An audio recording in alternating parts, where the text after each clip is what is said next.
What's poppin'? It's the one and only, your friend, your homie, Juice. Why? We back at it. If you're new to the channel, welcome. If it's not your first time, welcome back. So family, we getting into something we haven't watched in a while. Let's take a little stroll through nature with our main man, Casual Geographic. Let's get straight to it.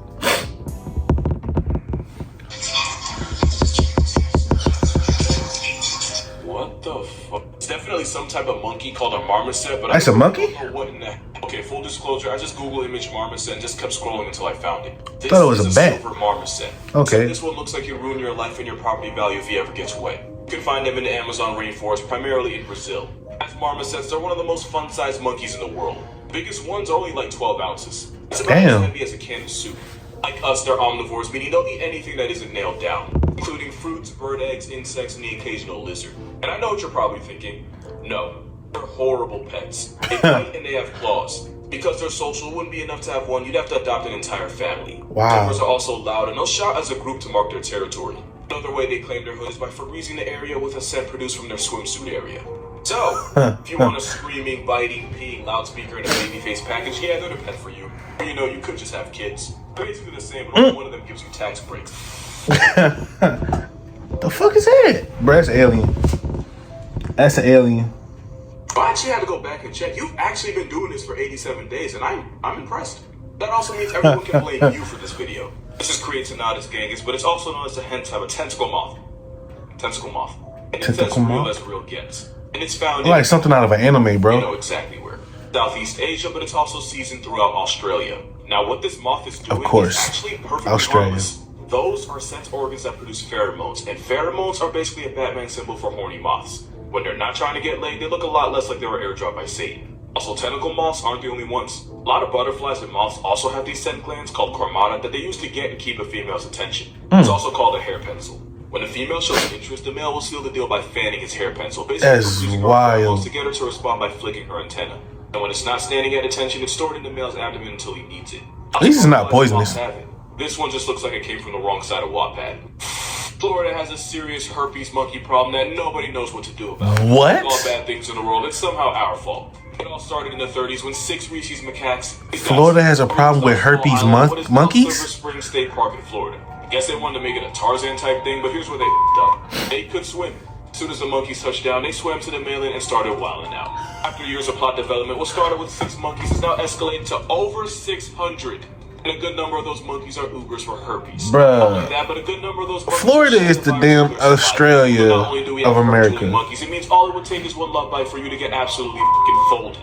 And if you do manage to catch oh my god, severe brain damage and an empty seat at your family reunion. Now, full disclosure, it is incredibly rare to catch the herb from a monkey. Last time a person got hashtagged by one was in 1997, and that was in a lab. It doesn't mean they're not a menace. The more these monkeys associate humans with food, the more they lose their fear of us, the less... I'm still tripping, bro. Florida got a problem with monkeys with herpes. Entire families for food, and it's only gonna get worse. That sounded like a Family Guy show. I just checked today's date. I'm just kidding. It's all real. You raggedy bit. Facts. Florida, man. They might need to move Disney World.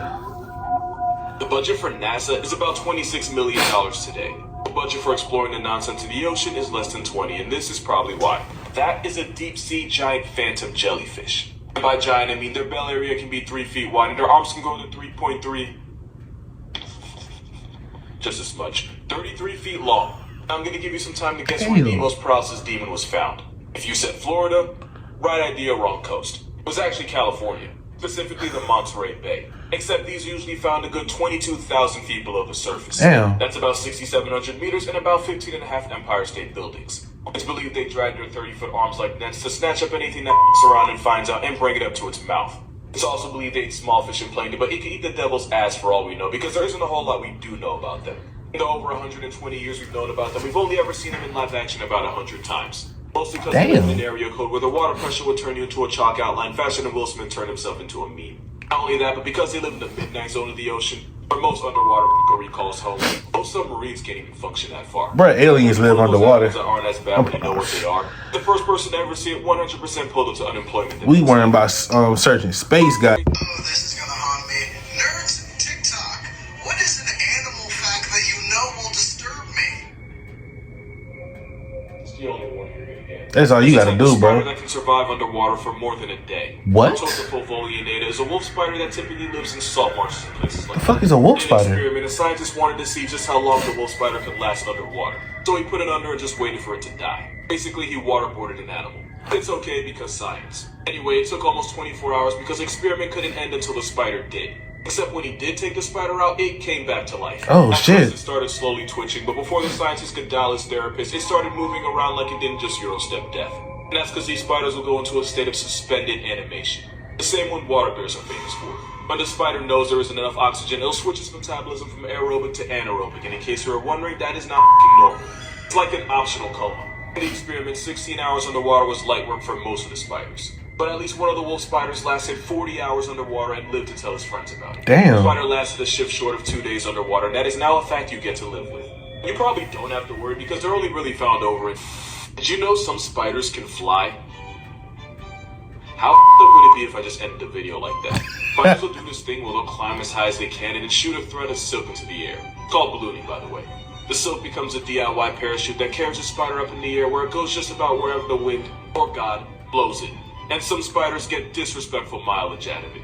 So these bitches are makeshift Spider-Mans. The ship sails almost 1,000 miles away from land. What? You know those weather balloons? Scientists have found spiders on those weather balloons 14,000 feet in the air.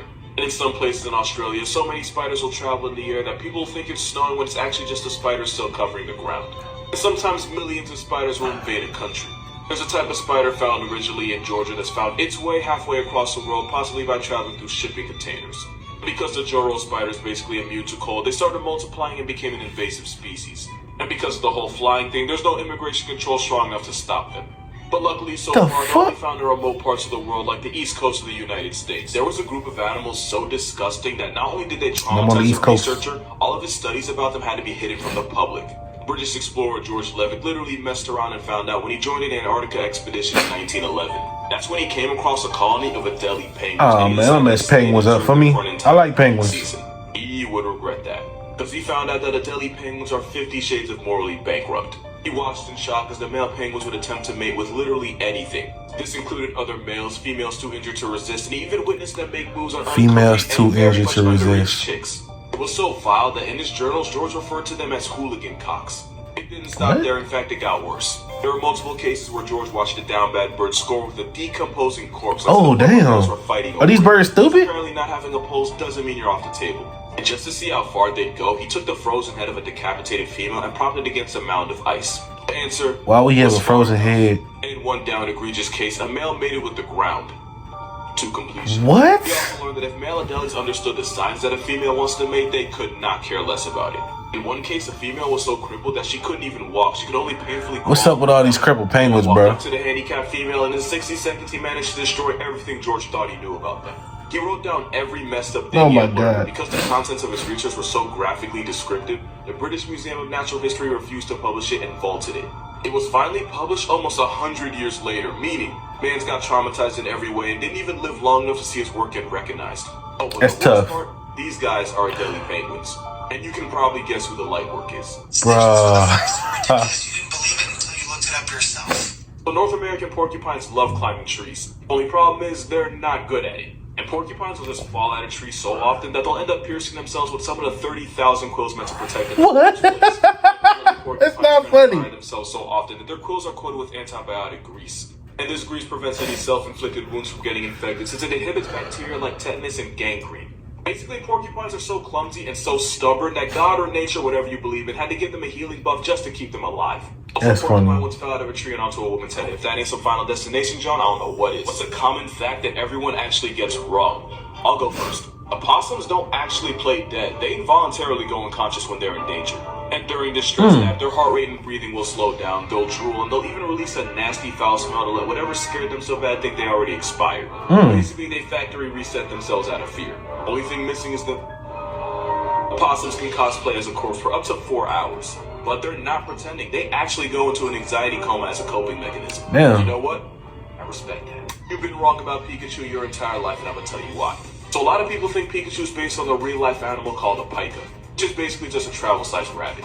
But the OG graphic and character designer Atsuko Nishida said she modeled his original design after squirrels. The reason was because she said she was just really into squirrels, and she wanted him to store electricity in his cheeks the same way squirrels do with fruit. She also wanted him to have a long tail that she could turn into a lightning bolt. She wouldn't find Pikachu is a squirrel. If he's not a pika, how do you get his name? Probably typing. It was based on a Japanese word to describe a sparkling sound, pika pika, and the word to describe the sound of mouse makes, which is choo choo. So in English, Pikachu's name would be something like Zap Squeak. Also, fun fact, Pikachu's original name was going to be Jean-Luc. I can see it. That's real? Oh, wow. So baby seals can actually change the pitch of their voice and even raise their voice to be better understood. Two things we used to think only humans could do. It's a bunch of boring sciencey stuff that I'm pretty sure you didn't get on TikTok to hear, but when you change the pitch of your voice to match whatever environment you're in, that's called vocal plasticity. It's like how you would use the same pitch and tone with a customer as you would with your friends. I would know, I worked in retail and I was fluent in code switching. But baby harbor and Weddle seals can match the pitch of human voices and even the melodies of songs. It's how after years of being raised by a middle-aged New England man, Hoover the seal ended up sounding like one. Also, baby seals that was real when they think it's too loud around them. When you raise your voice on the phone because it's too noisy around you, that's called the Lombard effect. Well, in an experiment, seals would actually raise their voice to be better understood if the environment around them was too loud. It might not seem like much, but remember we're talking about seals here. And if that doesn't impress you, they can also do this. Can I get a woo? Woo! Wow. Man, that was great. Seals speaking. Spiders flying. Pikachu is a squirrel. I learned a lot. Shit. And Florida got herpy monkeys. That's unfortunate. I'm not going to Florida. Staying the fuck away from Florida. But if y'all enjoyed this, stay blessed and up with stress. Like, comment, subscribe, all that good stuff. I'm out.